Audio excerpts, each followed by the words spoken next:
letter that I have written to Tobago. In fact, this letter is 1, 2, 3, 4, 5 and a quarter pages that I wrote. I just took some time out of my busy schedule to just put in words how I feel about this process and why you ought to vote and why I believe you should give Farley Augustine and the PDP a chance. Why I believe you ought to take up this opportunity to vote. Why I believe that you should be a part of this. Now, a few questions came my way over the night. You know that people feel that I have either not addressed or have not addressed sufficiently. Now, let me look through the question right. Right, someone wanted me to address the issue of the lockdown and people starving and the question of the country being under lockdown. Now, Mr. Duke made mention of some of it in passing, and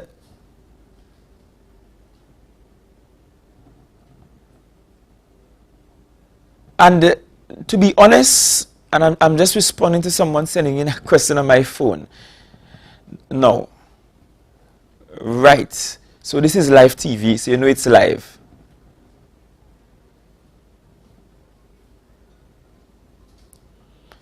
Right. So the question of the lockdown and how we ought to address the issue of the lockdown. Now, I have believed that we have made some error somewhere along the road, and I want you to hear my logic.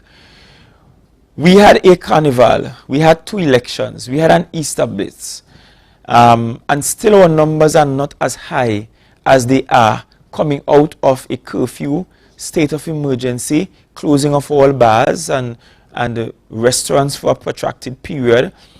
And I'm not sure why our numbers are this high after we are now coming out of the most serious lockdown that we have had since COVID-19 started. Clearly we did some things wrong, and clearly some things are not working.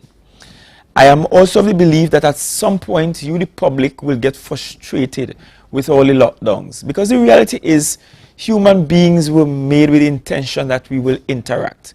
And so there's a psychology or a psychological factor that we have to address, that we have to treat with, that we have to deal with. I'm unsure that most of the population is treating with well.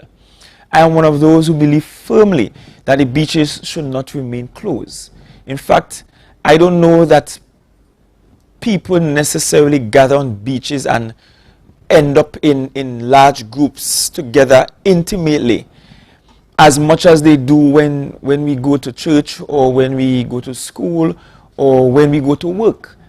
In fact, if you think about it, most time you go to the beach, you are there in your swimwear, you're there bareback, and you generally don't want strangers in your space.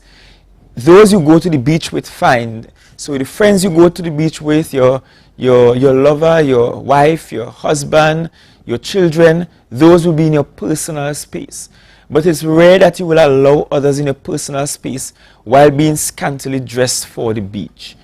And so I don't see how the beach reopening will lead to large-scale spread of the disease, for example.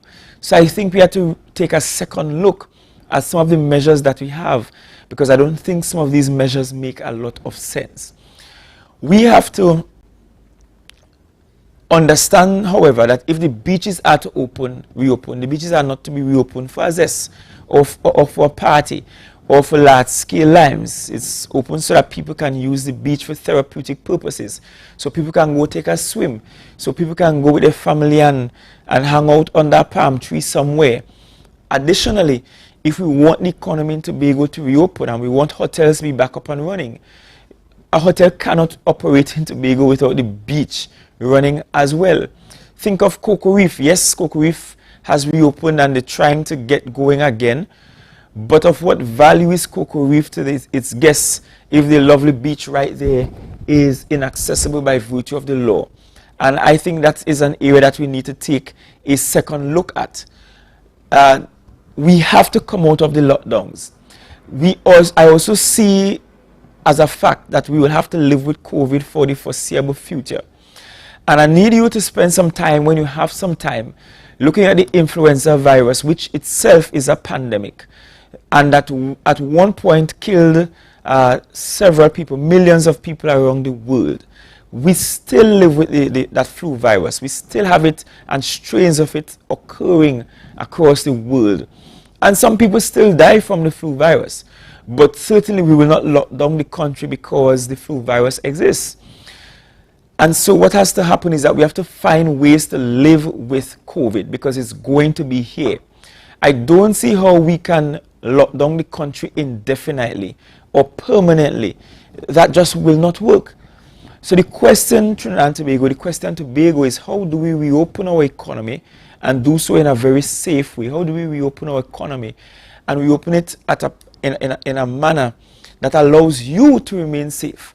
And for that to happen, you too have to demonstrate a sense of personal responsibility. You have to demonstrate an ability to manage yourself, to manage your family, to keep safe. I am still seeing several people walking about the mask underneath their chins, several people operating in large groups, even during the election, as much as we tried to keep people separated and keep people social distancing, we have had challenges with that. And so, yes, for the first question, I do believe that there is a need for us to move out of the lockdown. I also do believe that part of our challenge is that we have an economy that is heavily dependent on tourism, and that cannot work in the current mode of lockdowns. The third thing is that we are not testing nearly enough. And you know, from day one, I made this point, Dr. Faith made this point, that if it is we have to ascertain exactly what kind of spread we have of COVID, we have to do mass testing. Mass testing is not available to Trinidad and Tobago still. We are not at a place where we could say, okay, we're going to test a certain percentage of our 1.4 million population. That is what needs to happen to be able to determine how far and wide the spread is and determine the kind of tactics we need to use, the kind of strategies we need to use.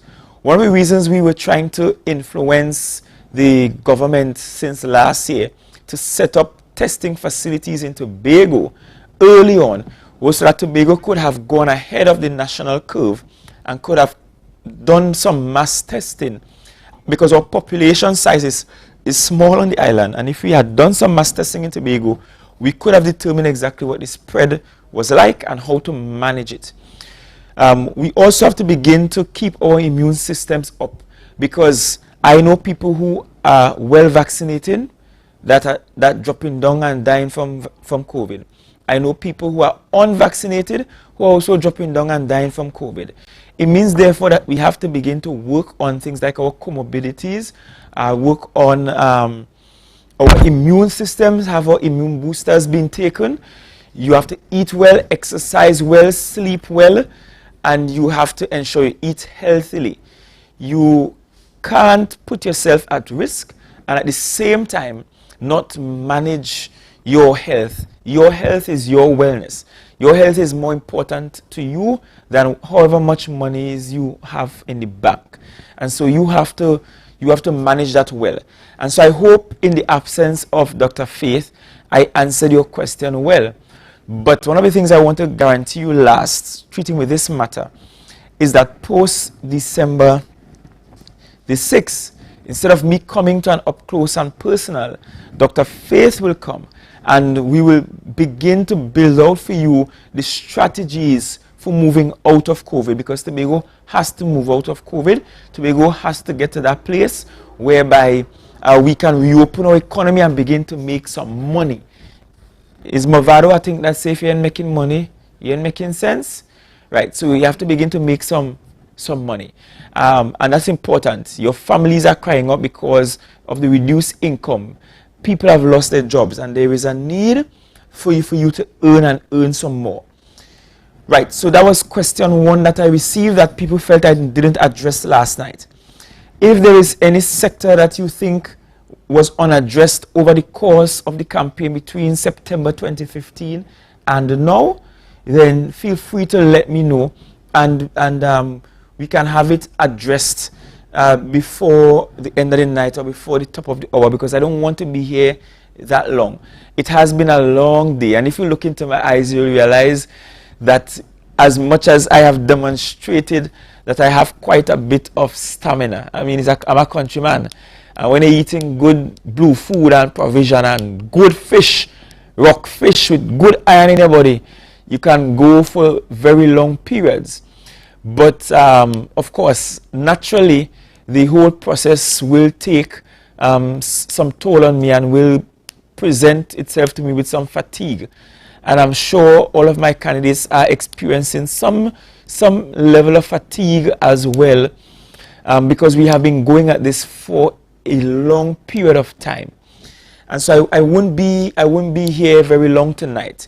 I am hopeful and praying that sometime soon after I'm finished, the movie will be ready. And if it's ready, it can be aired. If you can't watch it tonight, you will be able to watch it in the morning. And that's fine. And yes, we are mindful that all campaigning ends as of 12 a.m. As of 12 a.m., we are aware of that.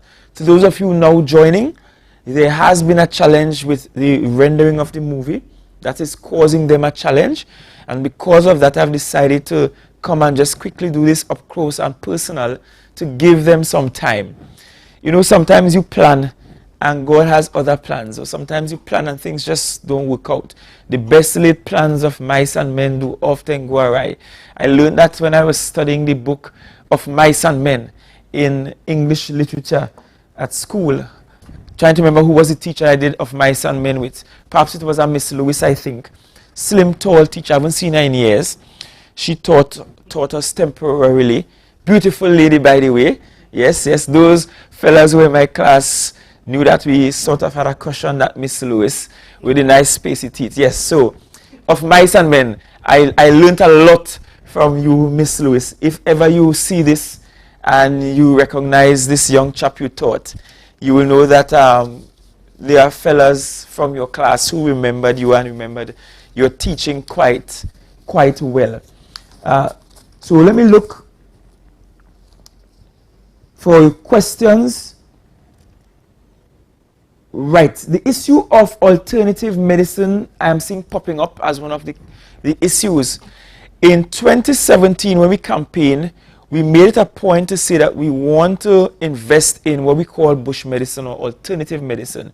And we wanted to get some of our young people, train a lot of our young people, and teach our young people to monetize what we know as bush medicine. I'll be honest with you.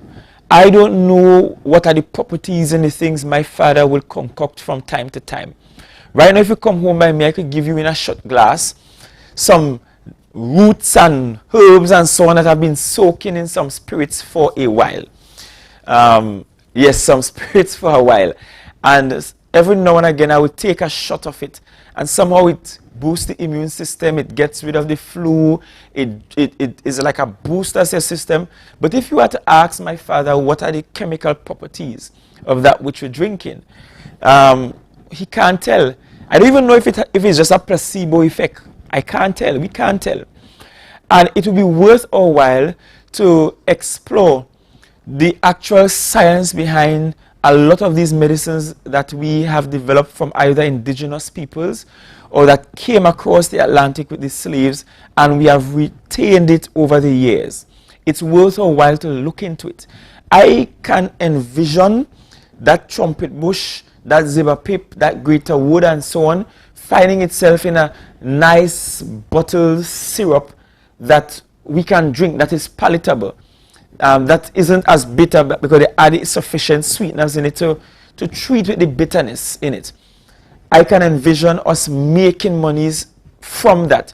Tobago as an island, one of the things we have to do is to begin to look at how do we improve and increase our income outside of tourism and outside of the subventions from the central government. You recognize how the central government has been responding to us, how they have been more or less throwing it in our faces and saying, well, you're not making plenty money, you ain't making enough money to fund your own budget, but you're demanding money from us, right? And I hate that feeling of somebody making you feel as though you're begging, making you feel as though you are less than, as though you are a second-class citizen, as though you are undeserving of. And so the Tobago I wish to lead is a Tobago that is not just bold and audacious, but is a Tobago that is industrious, that is looking for creative ways to earn more money, a Tobago that is productive, a Tobago that earns for itself, not to necessarily earn or keep with Trinidad, but to earn for ourselves. I made a point last night that if our tourism product was actually doing well, we could have actually been supplying the forex market and reducing the shortfall that we actually have now.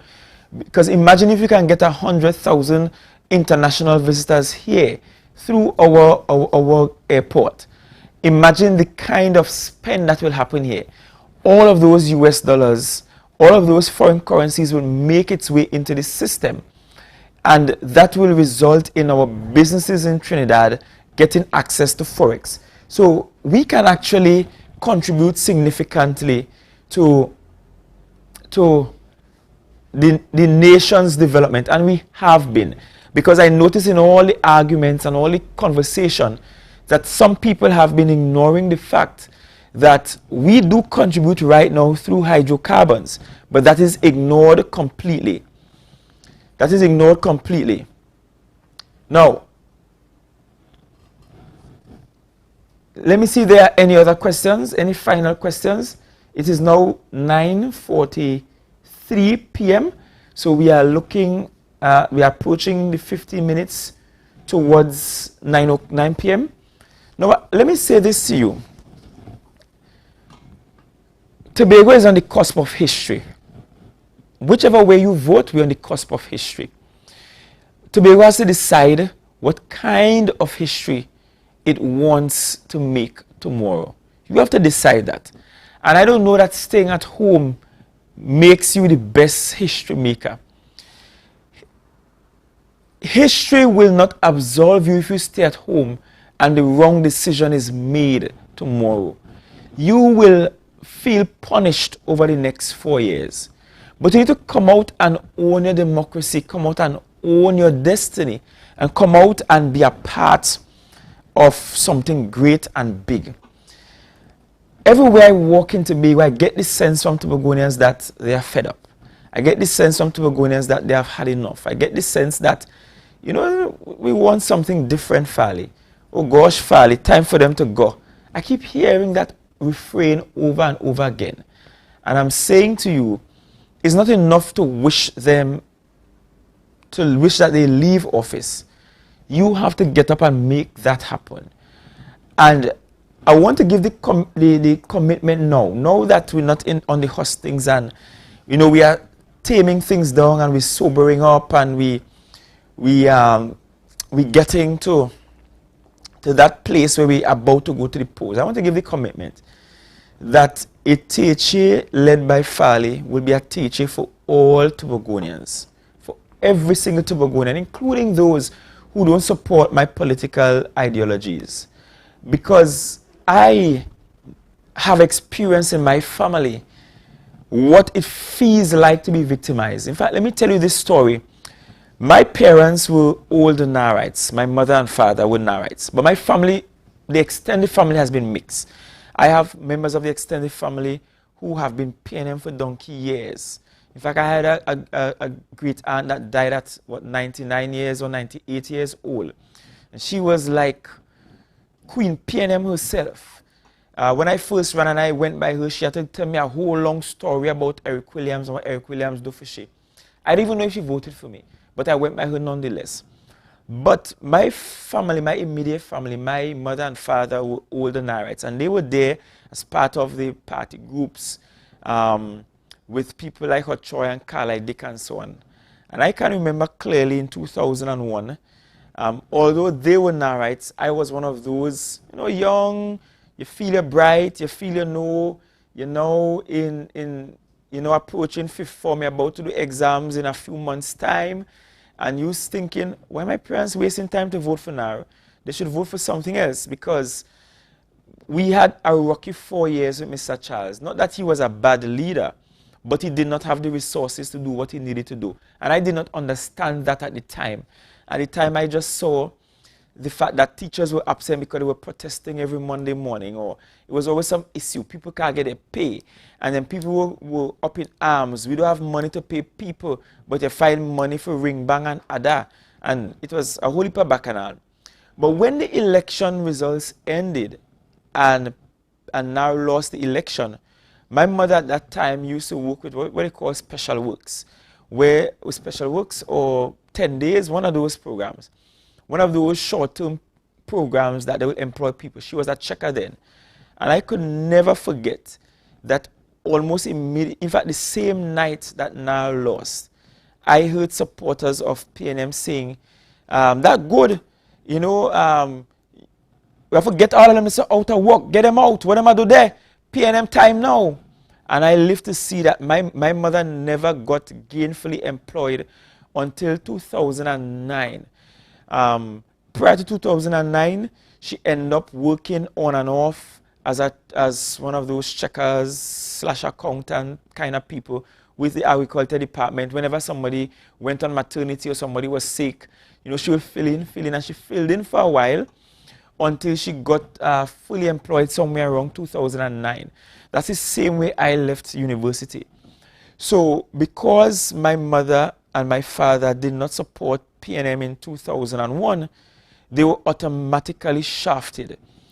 And the result of that is that we had some struggles while I was going to university. Despite getting the $30,000 grant from the THA, and I heard one lied woman say that she was the one who called my parents to tell my parents I was getting through with this grant. Listen, that woman too lied. But anyway, despite getting that $30,000 grant, it was a struggle because my father was the only employed person in the household for most of the time that I was out there studying. And think of a daily rated worker.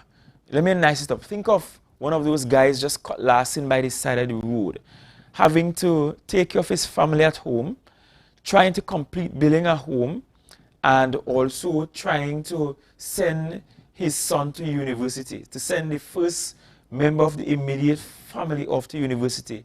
And not just university, but university in a foreign country. I remember that there were days when I was without, and I refused to call home to ask for anything because I started to feel guilty at one point. That is almost as if, your parents don't have it, but you out here trying to call them every minute for money. Yes, you need it, but you just have to do it out. You just have to do it out the textbook.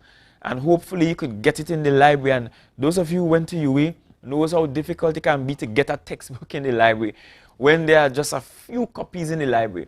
And some people will take the textbook, keep the textbook over time and willingly pay the fines for the textbook. Sometimes I get the textbook and certain pages were cut out of the textbook and all sorts of madness. But the point I'm making is victimization in Tobago has resulted in several families missing opportunities because not every family will have the kind of guts my family had in saying, yes, we don't have sufficient income, but we will send you by faith. We will find a way to raise the money as we go along. We'll find a way to buy a plane ticket every time you go. And that's why I'm always grateful to my neighbors because a lot of the times they chipped in and supported and helped me on this journey. And that's why I'm a firm believer that, we have to give a commitment post-winning that we will take care of everybody. That we are not here to come and slash people's jobs and send them home because they're not a member of our team. That's not what we're here for. We are here because we want to make Tobago a better place. We want to build and transform Tobago. We want to take Tobago to dizzying new heights, as Pastor Baines will say. But the only way to do that is with everybody on board. When you have a population size, a resident population size of about 55,000, and that seems not to be growing, it means that you have a very small talent pool to pick from. When you marginalize some people, what you are in effect doing is that you are allowing some of your best minds, some of your brightest minds and brightest talents to not contribute to the development of the island. And chances are they will migrate elsewhere and contribute. And the island loses, and that's not what I want at all. In fact, you may recall that Mrs. Davison Celestine was interviewed by Fazir after I was on Friday. And as I was coming off set, she was there sitting, and I greeted her. I actually wished her all the best. And I joked with her, I said, look, I know you're coming up to vote up by me because I believe she votes at Delaford RC, which is part of my district. I said, I hope when you come up to vote, you'll vote for me, eh? You vote for Farley, eh? And I joked with her and I laughed and I went my way. And that's notwithstanding the fact that we have had a very antagonistic sort of exchange between us during this political cycle and the last political cycle. Because I have learned a long time ago that I should be capable to criticize someone, to be angry with someone, and not be hateful to someone. There's a difference. The Bible says it must be angry and sin not. And one must be capable of rebuking someone in the strongest terms and still find a way to be humane to that person. And that's what I wish for us. Not just for us at leadership level, but for us as a whole society. And I know that is difficult to do because I have seen all these slanderous ads. I've seen how they have dominated the airwaves with just pure lies. I have watched people stand on a political platform and just tell tales that just did not happen with a straight face. I have had my moment when I sat down and I said, Lord, what is this? Like nothing never happened. So how this story is being told as if that is what happened, you know? And I had my moments of disappointment and hurt within the campaign. But as the leader of Team PDP, I have to demonstrate to my team that notwithstanding the acrimony that exists between the both sides, we have to lead the process of healing post December the 6th. In fact, as of the night of the victory, I could imagine it now. Imagine it with me. We are there. It's tomorrow night. PDP don't win.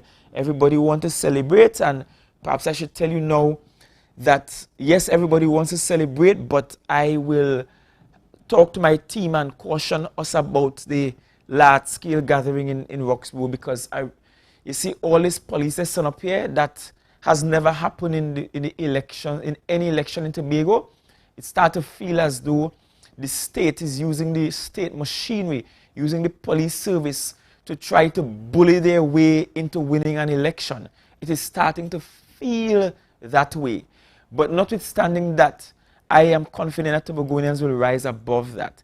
And what I will want to do is to lead my team in getting past all of the bitterness and rising above it. It is difficult to be in the kind of politics that we are in and not make enemies. But it is better. It's best when you can make good friends. I had some good friends on the other side. I have spoken to only one of them since this election cycle. We bounced up at a funeral and we had a very warm exchange as we usually do. This is a friend that I used to bake my famous chocolate cake and give to and so on, and I'll pass by her for harvest and so on, and we'll sit and lime. This is one of my friends who I told I was running with PDP before I even told my parents I was running with PDP. So I saw her and we exchanged greetings, quite warm and cordial. I have another friend, I haven't seen him in a while. Since the last election and he lost his seat, I have not seen him. We have not touched base since then. I don't know when we see each other what the interaction will be, but the point is we have to find ways to live beyond all of what we have. Right? We have to find ways to live beyond all we have had. For those asking about the movie, let me just do a follow-up to see what's going on. And I could probably tell you, I know they were having some serious technical difficulties, and that's why I decided to do this. So sorry, Jessica, for the false advertising, because I know you didn't come to watch me sit down and talk about how we ought to transition outside of this. But I felt it important to share it because we are at this place where we're ready to close up the campaign and we are ready to move on to our next place. So I'm just asking them for an update so that I can get an update when this is finished. I can give you an update. We have some folks here. Right, so I understand that the movie is on its way here, so I can smile. What will happen? Stay on the live. We're not going to break the live. We are going to transition seamlessly from the live all the way. We're straight into the movie. I hope you enjoy this movie thoroughly. The movie is really about a bullifay run. And you know the symbol of the PDP is the bullifay. And what we sought to do was to spread the love of the fires of our love all around this island. And we ran with a concept whereby I started at sunset in Charlottesville, made my way all the way around the northern side of the island, and I passed the bamboo bullifay onto my brother Ian Pollard. And I collected it from Brother Watson in Delaford and arrived in Speyside on time for sunset. But while we are there doing this relay, we are telling our love story for Tobago and for our districts. We are telling you why we love you and the things we wish to do for and with you. We are telling you about the kinds of development we want to have done on the island. And so it is that kind of story that we are telling. Right? Is that kind of story we are telling. So the movie will be here and we will transition seamlessly from the movie into from this into the movie. So maybe I'll have time for one more question. So let me just check the live to see if there's one question or comment that we can get.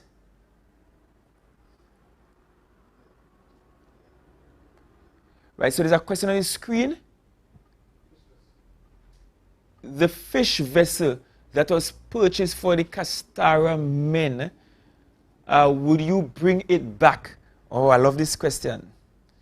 I love this question because I represent Castara, and one of the first things they told me about was this fishing vessel called the Capital of Paradise, which we had, but and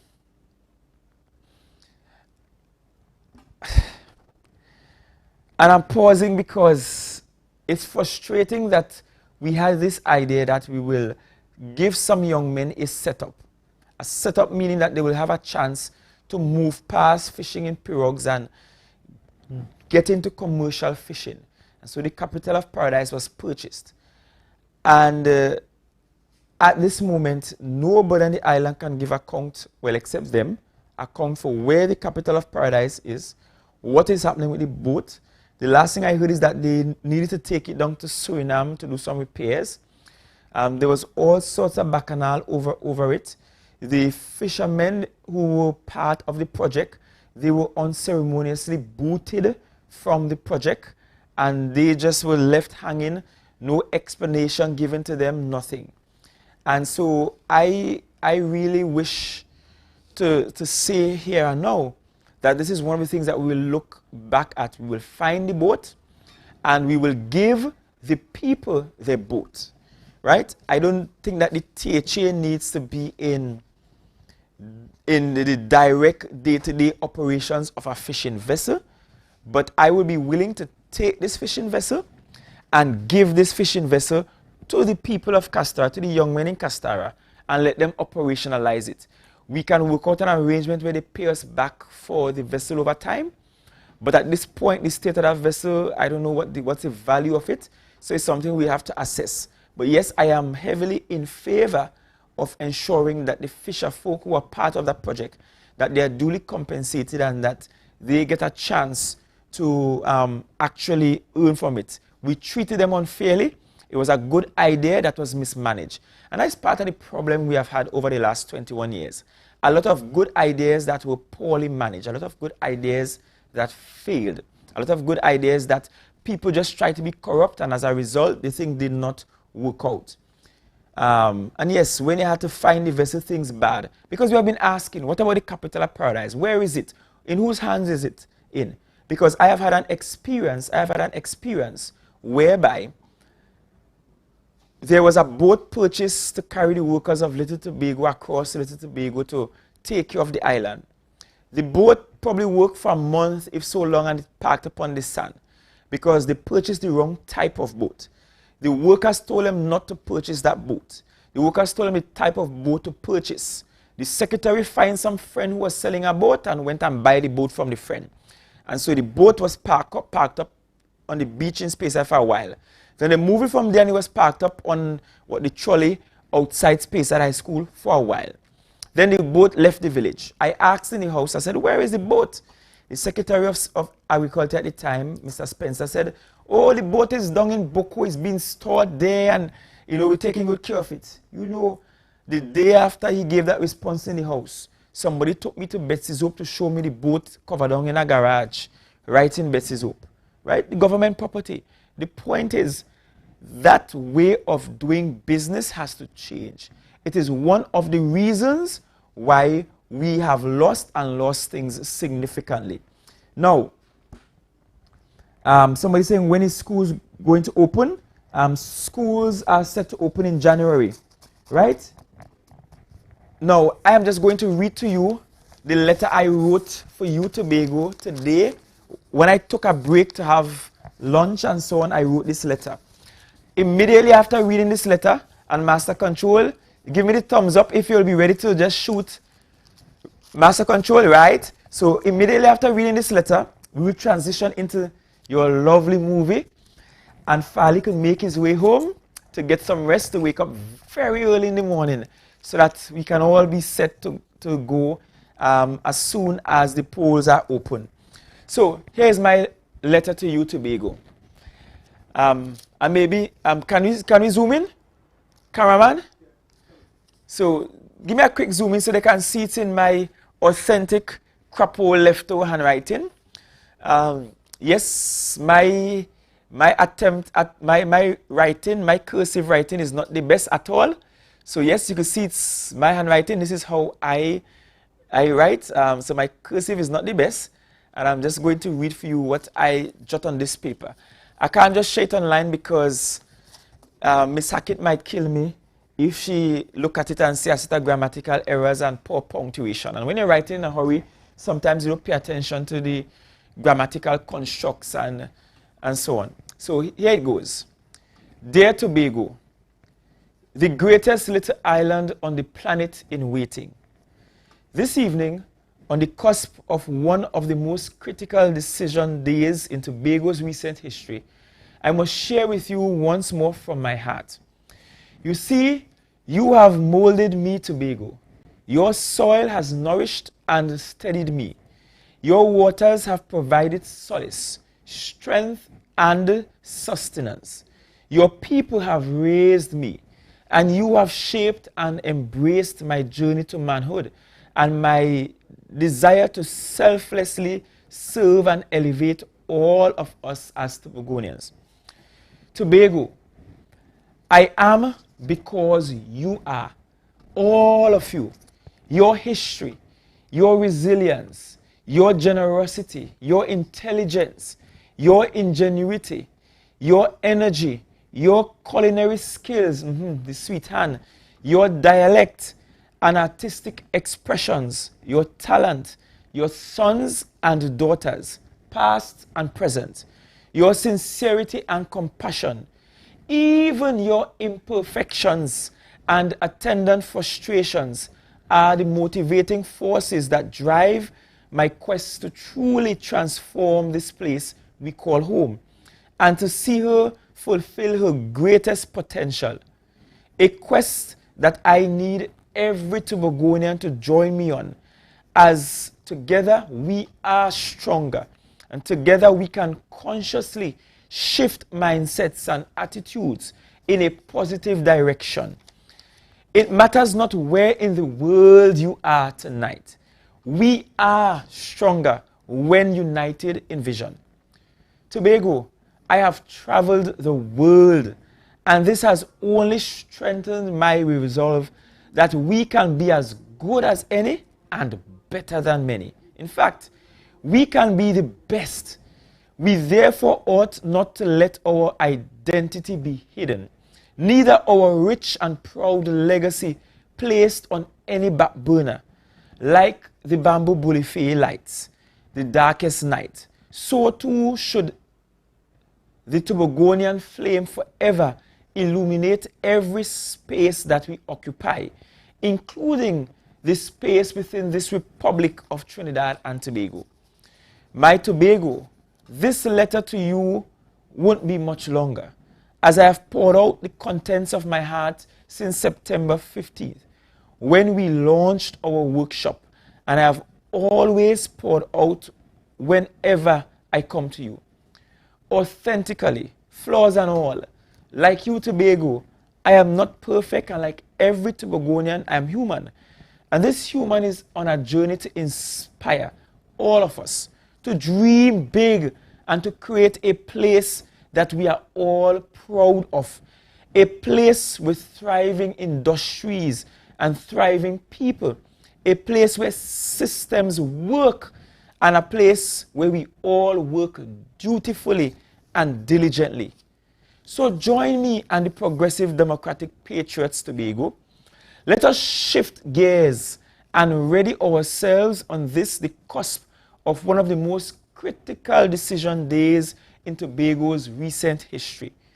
Join us on this revolutionary journey of change after 21 long years, and be sure to take more than one person with you. Join us from 6 a.m. tomorrow as we all use our index finger to resoundingly signal that we are all excited to become the greatest little island on the planet. Tobago, I'm your son, Farley Chavez Augustine, Junior, if you please, and you will forever hold my heart in your hands. I love you, and let me fix this. Yours truly, Farley Chavez Augustine. I thank you, Tobago. I thank you for being with me and us throughout this journey. I thank you greatly for this privilege that I could lead a team in this election, and this privilege that so many of you took time out since September 15, and even before that, to listen to me. Thank you all for all the encouragement, for all the prayers. The people who have called me that I don't know and just prayed for me, thank you. The people who called me and did not get me, but wanted to pray for me, still pray for me. I receive it all from you. And I thank you, Tobago. Tomorrow is in your hands, no longer in mine. It's in your hands. And I leave it all up to you and Almighty God above. Thank you, and I love you, Tobago. We now go to the film you have been waiting on.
love was a place.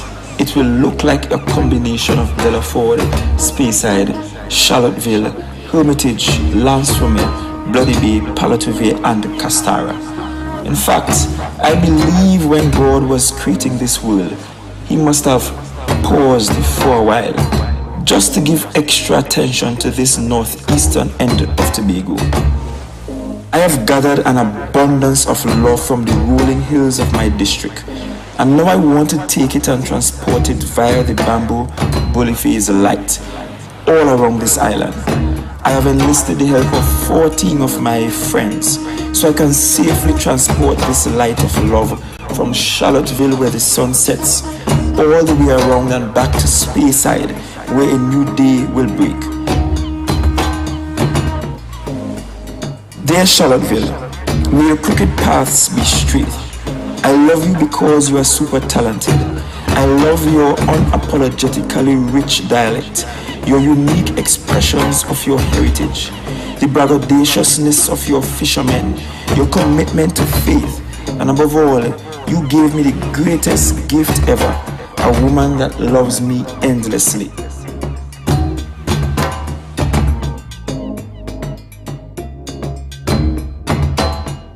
Dear Hermitage, you are the smallest of the lot, often forgotten. Your bushy hillsides reveal a scattering of families and the most amazing views. Your roadway is often fraught with landslips and serpents, but our light will burn out all evil.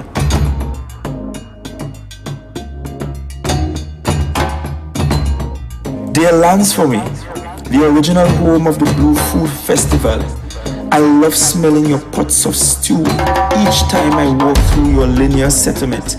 Your dirt oven breads and cakes are to die for. You are considered by many to be the last, but you are my first. You are the first in my heart.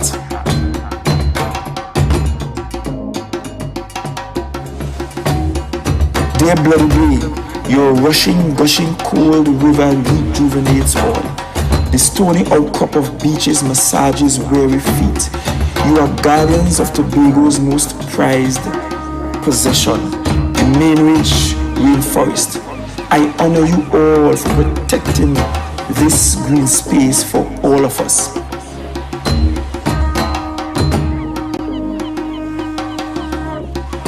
Dear Palatovia, God has blessed you richly. Your daily bountiful harvest of fresh fish is the envy of the island. I love walking up your steep hills and meeting with you and chatting and laughing with you. You are industrious and hardworking. Dear Castara, I love everything about you. You are a poet's dream. You are bold and mighty in spirit, yet you are charming and hospitable. You have taught me how to fight and love at the same time. You have taught me how to be creative with little resources. You are truly the capital of this capital of paradise.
My dear constituents of Mason Hall, Moriah, I greet you in the name of our Almighty Creator.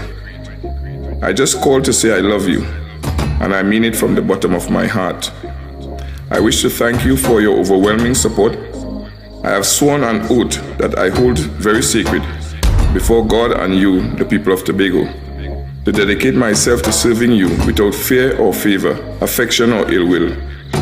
Those who know me know that I'm a man of action, and my word is my bond. I love Trinidad and Tobago with all my heart, but my navel string is buried in my electoral district of Mason Hall, Moriah. And you, my constituents, are my first love.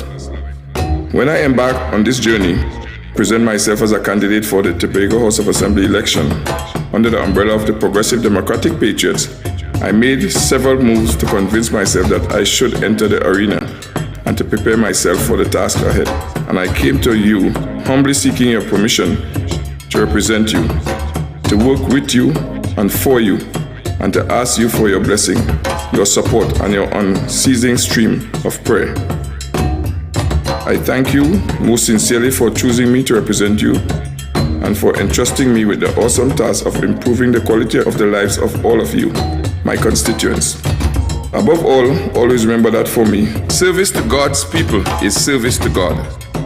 Mason Hall, Moriah, you can count on me for continued unwavering attention to all of the needs of all of you, my constituents.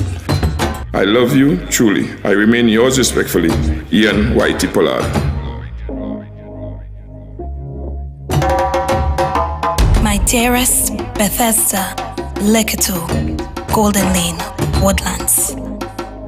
As I walk through your district streets with a fire burning both within and without, I reflect on the past year we've spent together and the unbreakable bond we now share. My mind goes back to the many nights I showed up at your doorsteps, trying to show you how much I love you. I could see it in your eyes that you were tired. Tired of the promises both made and broken by all those who pursued you before me. But as I persisted night after night, and you began opening up to me, you could tell that I was different. And as our trust grew, you began sharing with me all the hurt, all the neglect, and all the pain you endured over 21 years of abuse. I needed you to believe that I was not like them and that you deserved so much more. So I took my heart out of my chest and placed it in your hands so that you could see I was just like you. The days progressed and we grew inseparable. As we shared our dreams with each other, I remained open to you and stood by your side through every difficulty life threw in our way. Your beauty, your mystery, your allure, your charm have all left me captivated by you. You've given me the strength I never knew I had to keep on fighting for you. Tonight, as I walk through your district streets with a fire burning both within and without, I am asking you to just let me serve you. Let me protect you. Let me love you like no other, because we both know that you're worth it. I see resilience in your eyes. I see the desire to become greater than our current circumstances allow. I see the fight in your spirit and know that many a time when I felt like giving up, that fight is what saw me through. I see your willingness to trust again. But not just trust, but to work to achieve all the things that you were told you could not have. I see strength in you. I see that regardless of what comes your way, you will stand for your community and your convictions. I see your passion, your purpose, your strength, and your love for yourselves, your history, and your culture. You have taught me so much in the last 11 months, and for this, I am forever grateful. I am privileged to be your representative, and my hope is that you will continue to repose that confidence in me to be your advocate for all things good and progressive. I thank you for allowing me to fulfill my divine purpose through you. I love you. I remain yours forever. Zorisha.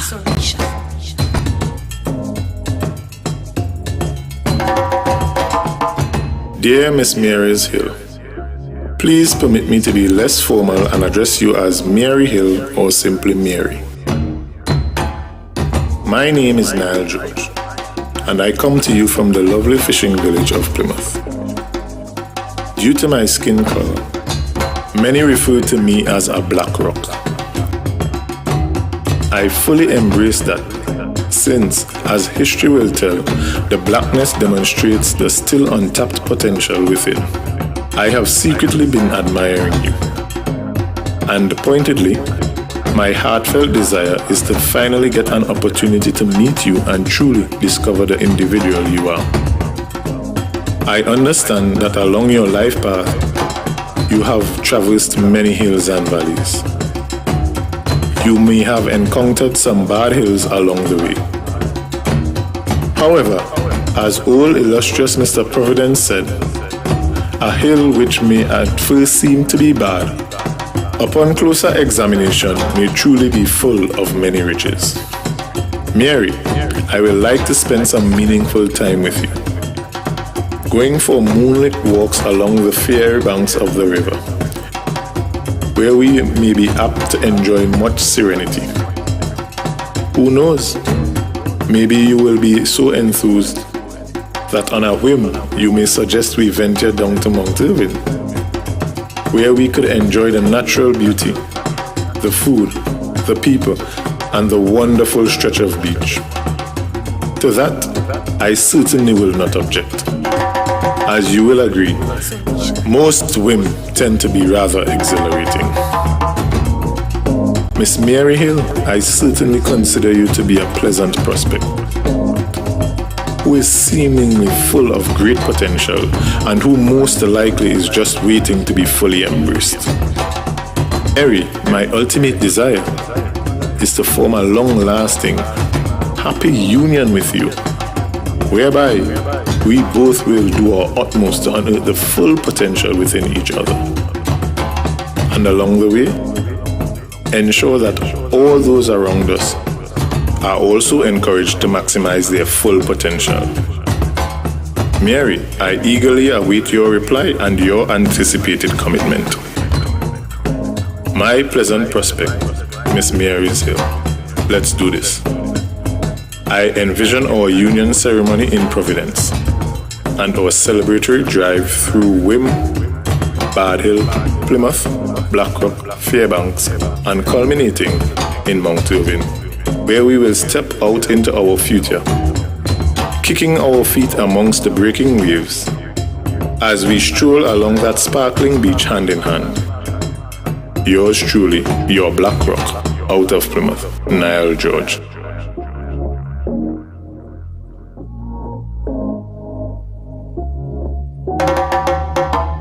Hello, Bethel Newgrange. It is my hope that this letter reaches you in the best of health and strength. Permit me to take this opportunity to thank you again for the privilege you afforded me to serve you for the past 10 months. Though it was sometimes challenging and even tiring, it was indeed a rewarding experience just to serve you. Getting my feet wet ignited a new passion, a new drive for me to represent you more extensively for the next 4 years. I have reported to you on my stewardship from January to present, and I would be humbled and honored for another season to serve and to represent you, the people of Bethel Newgrange. So I am asking for your support on December 6th to make this a reality. Voting for me, Pastor Terrence Baines, can and will change your lives and this district forever. I look forward to your support on Election Day, and I thank you sincerely. God bless you. Yours truly, Terrence Baines. I write you this letter from a heart filled with hopes and dreams for you. You have consistently been desirous of a life of simple grandeur, where your earthly dreams and aspirations are nestled in a bed of positive expectations. I know your strengths. I know of the simple, gentle, undulating nature of your lands. I know the places you call home, from Grange Bay's boisterous calm to the mystery of Battery Rocks, from the lonely Pelican Rock Island to the white sandy beaches of Bucco Point, the broken coral sands of Golden Grove Beach, the mastery of no man's land, the incubator of 1,000 oceanic species. That is the Bonaccord Lagoon. I know that you are blessed with many estates, swamp lands, and streams that drain the higher mountains, creating bountiful water sources. And yet, your basket is not filled. For you are still to realize your fullest potential. Your prayers for a breakthrough are soon to be answered. I come to you with the full strength of a winning team, a committed team, a strong and dedicated ensemble of Tobagonians passionately pursuing every possible option in making every single Tobagonian a success. I, Sonny Craig, hereby make a commitment to treat you with the highest level of respect on this journey as we, you and I, chart a course towards your success. I pray that Almighty God seals our journey with favor as we explore and maximize our strengths towards a brighter day.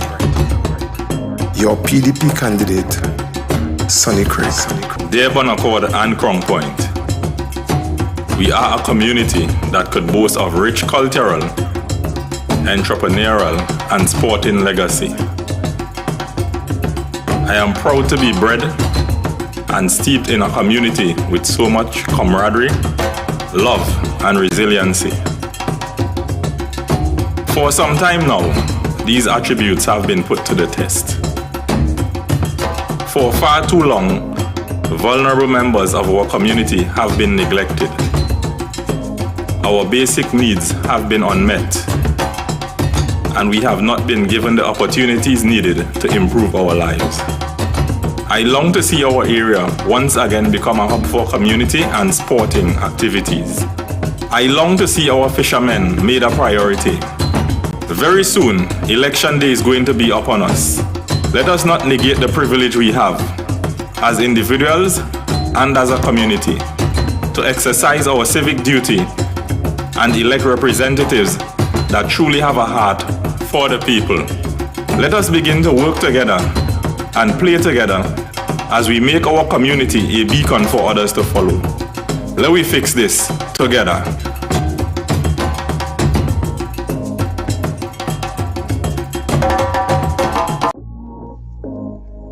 Dear Lambo Lowlands, I hope this letter meets you in great spirits. I come before you as a humble servant of the people. I was born and raised in Lambo, and I am what anyone would call a man from yard. I have watched my village grow and change over the years, in some instances for the better, and in others for the worse. As I walk through the district and meet people in Canaan, Canoe Bay, Signan Hill Lowlands, and Lambo, one thing became exceedingly apparent, that my people have been taken for granted for far too long. But regardless of where I have walked, I have seen resilience in the eyes of my people. I have seen their passion and hunger for change, and I am going to be that driving force for that change. I intend to lead by example, and I would like all of you to join me on this journey. You can count on me to remain that man from yard who wants to see his community and island grow. I love you. Yours in service, Wayne Was Clark.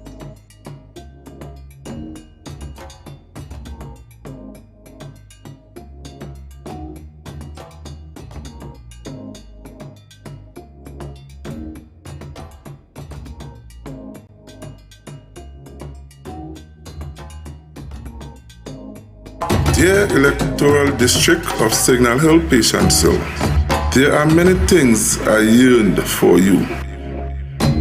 I want you to stand tall amidst the rains and doubts and neglect. I want you to stand tall through strong winds often make you bow and sway. I want you to stand tall, though many tried to cut you down and cut your branches with the intention to only make their view clearer. But no one thought about your view or the ones relying on your fruits and shades as you stood tall as a tree. The opportunities were endless, but your environment did not allow you to thrive because you were shaded by other trees. Therefore, your truest potential has never been realized. Signal Hill, you are my mother. You gave birth to me and breathed air into me in 1972. Thank you for cradling me, allowing me to creep, then holding my hand as I took my first few steps. Patience Hill, you are my father. I have lived amongst you from age 3 to present, and you watch me move from toddler to teenager to a young adult and now to a man. Signal Hill and Patience Hill, I will never be ungrateful to you. Be proud of your son. Orange Hill, Spring Garden and Union, I consider you as my brothers and sisters who were pried apart from my parents at birth. You were made orphans, and I could imagine how over many years you felt as if you didn't belong. But we didn't give up, and I continue to seek after you wholeheartedly as your brother. Brighter days are coming, and I know you often felt like an outcast because of your years of neglect and division. House never too small for family. Families are like branches on a tree. We grow in different directions, but our roots remain as one. Lambo, just like water brings life for the fishes that lie underneath, so too shall I help to bring life into your dreams and aspirations. Unity is strength. As one, we are strong, but together we are stronger. Signal Hill, Patience Hill, Orange Hill, Spring Garden, Union, and Lambo. Let me be your voice of hope for a better and brighter tomorrow. Yours devotedly and lovingly, Nigel Tate. Dear Daryl Springwim, on January 26, 2021, I made a commitment to honor my word. I promised to remain committed to my community, and today, I am glad I did. Our community suffered so many unexpected losses over the past 18 months. Families and businesses alike have been dealt one blow after another. My commitment afforded me the opportunity to give myself to persons most in need, lending support to some of our most vulnerable. Today, some many months later, most of the community is still at a place of vulnerability. But I am here to reassure you that together we can weather this storm. I am grateful to you for allowing me the opportunity to be part of your homes, spaces, and experiences. 2021 has been a redefining moment for us all. And as we continue along this journey, my greatest wish is that we continue to band together as a community, as a people, as we rebuild, child by child, family by family, village by village. Sincerely.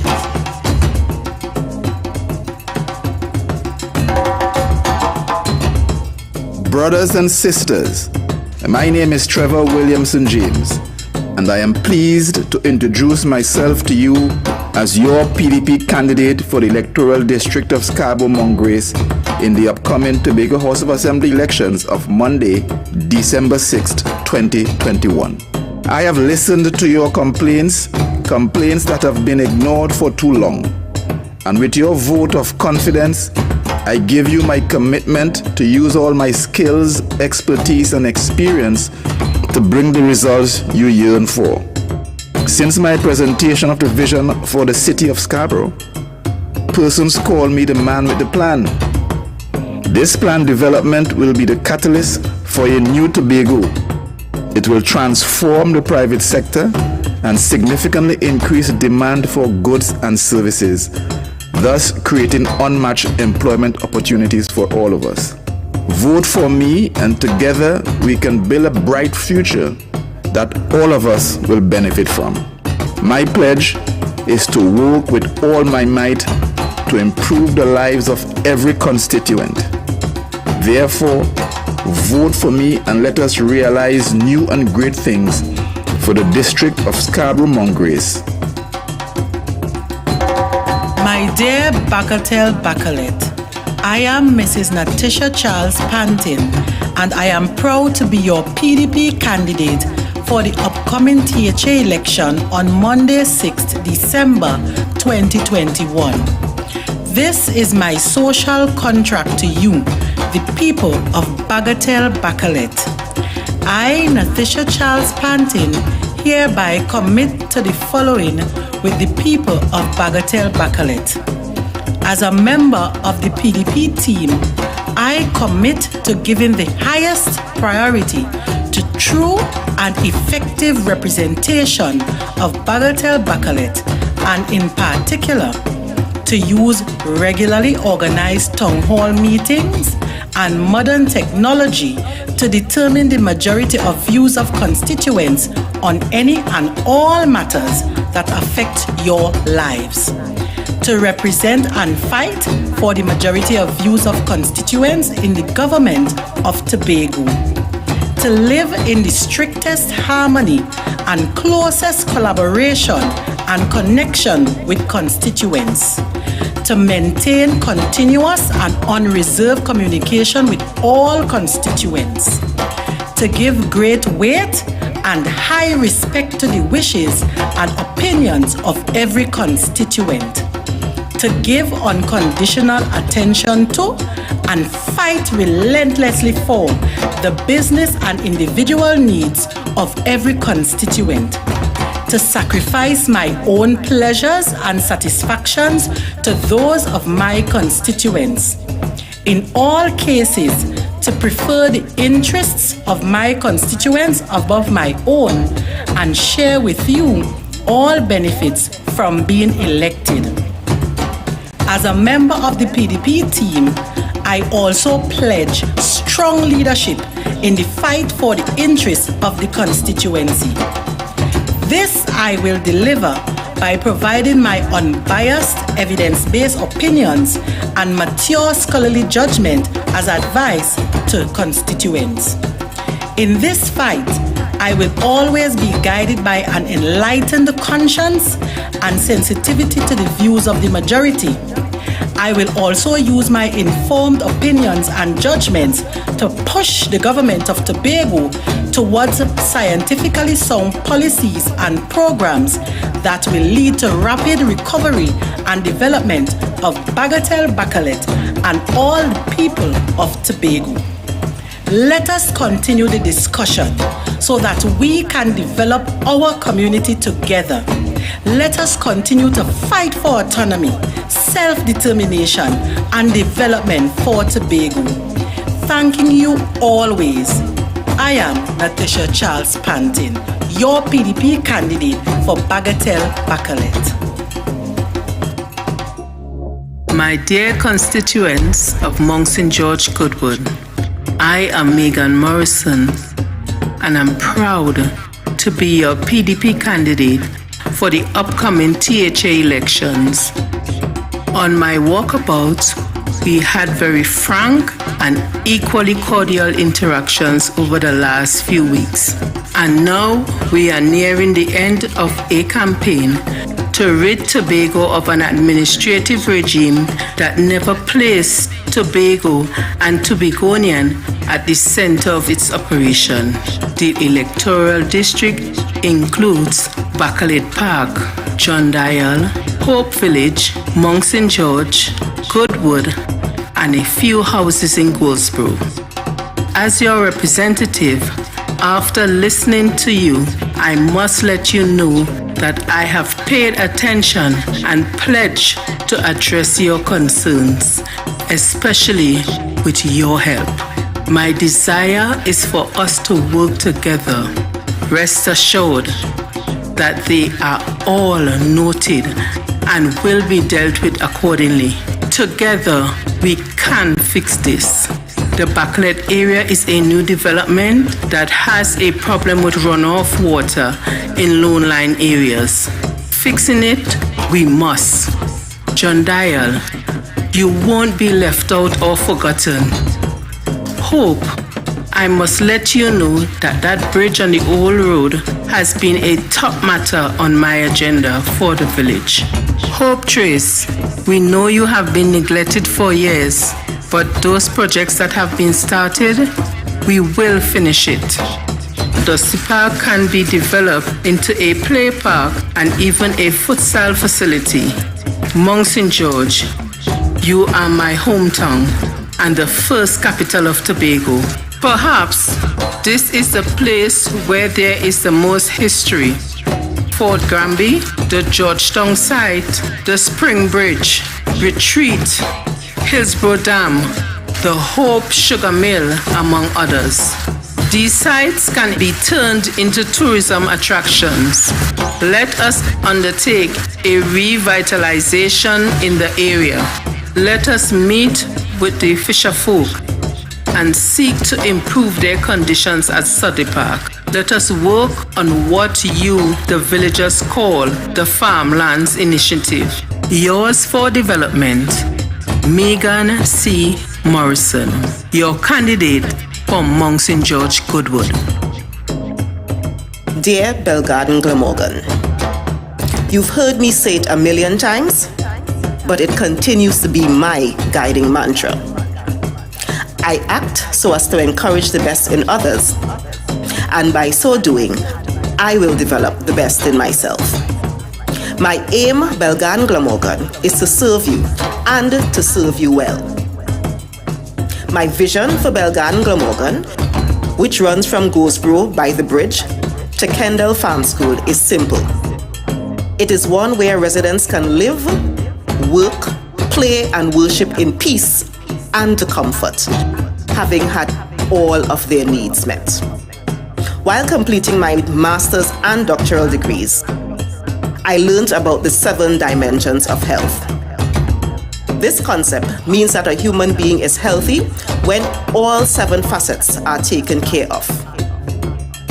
Belgarden Glamorgan, it is my deepest desire to see a day where all of your needs are met. A day where Belgarden Glamorgan is considered healthy. I need you to attain social well-being, where you feel a sense of safety so that you are free and willing to leave your homes open while you chat with your neighbors, and while your children play safely at the play parks throughout the district.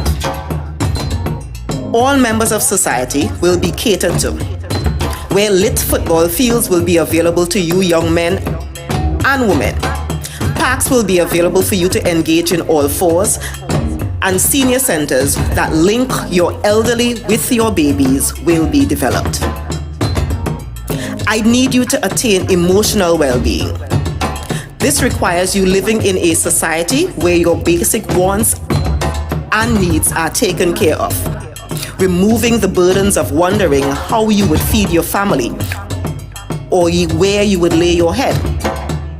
Belgarden Glamorgan, even in instances when you feel angry, anxious, tired, or weak, the community should be well-resourced to ensure that you are able to talk it out, recharge, and go again. I need you to attain spiritual well-being. I know that connection to a higher power is something that human beings crave, regardless of your specific religious affiliation. You must be able to freely visit your places of worship or commune with nature to allow you to speak freely with your source of power. I need you to attain environmental well-being. Tobago is literally the most blessed environmental space on earth. I am willing to fight anyone who tries to disagree. We must ensure that we develop in a way that protects and honors that gift from God. I need you to attain occupational well-being. You must give an honest day's work for an honest day's pay. But more than that, I need you to love what you do and to be in a position where you love doing what makes you a millionaire. My claim to fame should be the number of residents and families from Goes Road to Kendall who can proudly state that they have attained financial freedom because of the policies put in place by the PDP. You would then be able to bless others by lifting them as you rise. I need you to attain intellectual well-being.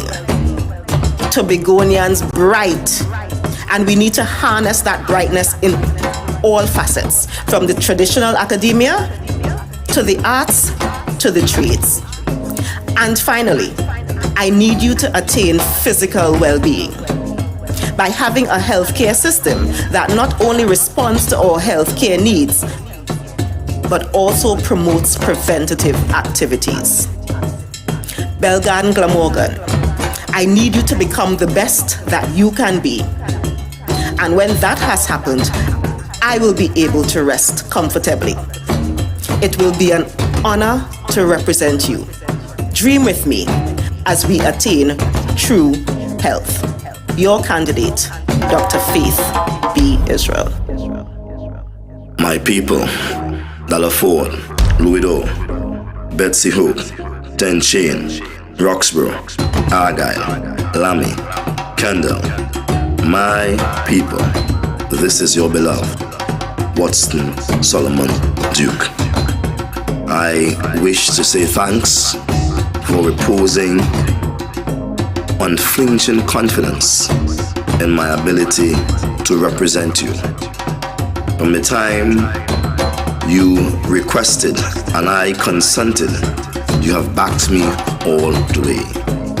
From 2015 as an independent to 2017 as a candidate in the THA elections, 2020 national elections, January 2021 THA elections, and even now, December 2021, you continue to give me unreservedly and committedly your support. That support has been the wind underneath my wings. It has been the engine that fuels my drive on a day-to-day basis to go out and speak for you and on your behalf.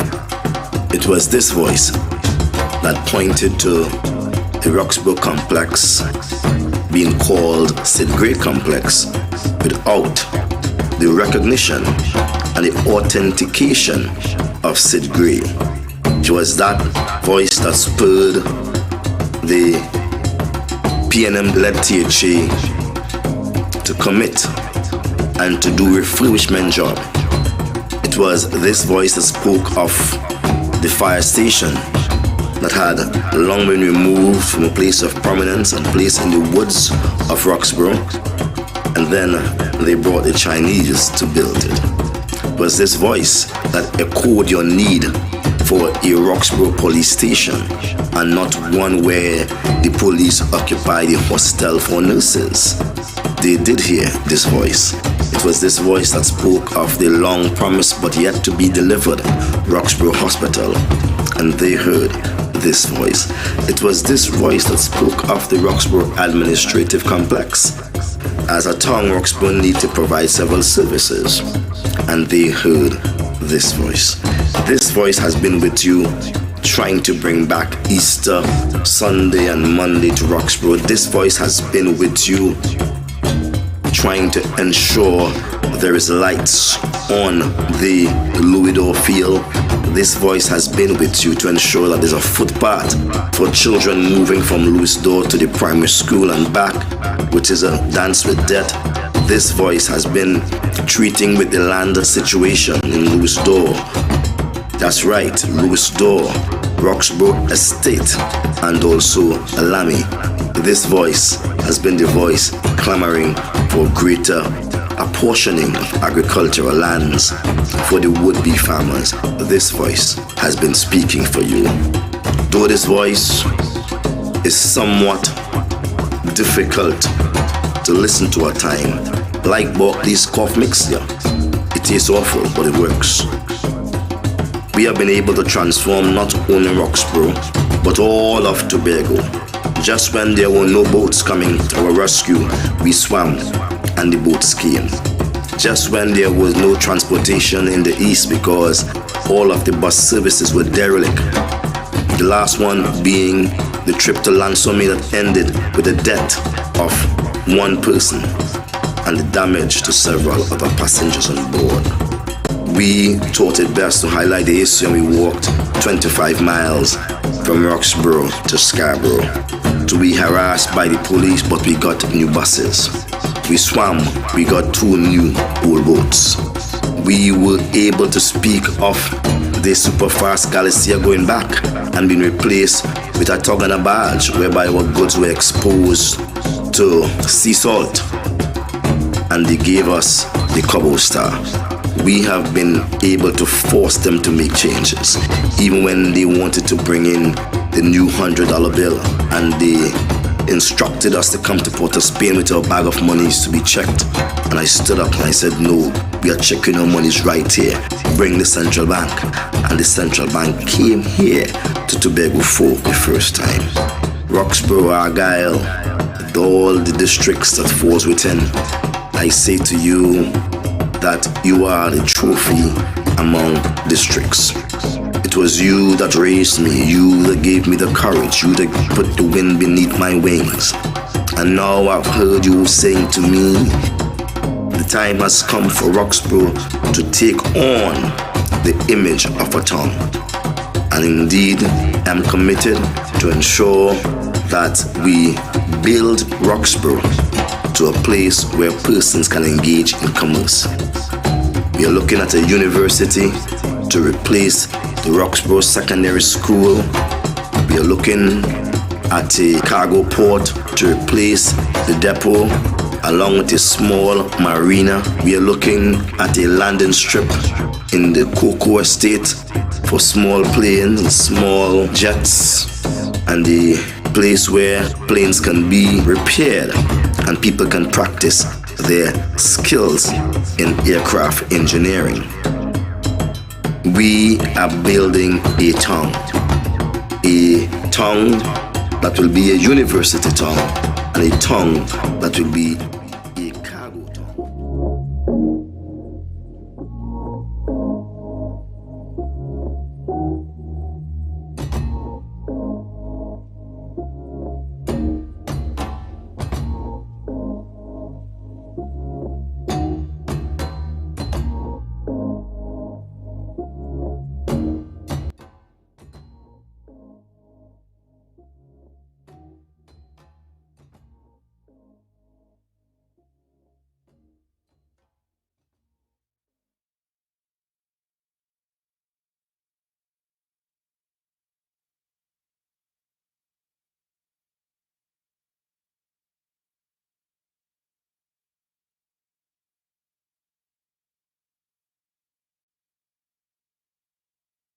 And dear Speyside, you are my home forever. You are the reason for my existence. You raised me. You gave me everything I have. I owe you a world of gratitude. You have raised me just for a moment like this. Thank you, Speyside, for giving Tobago this gift that will lead to transformation.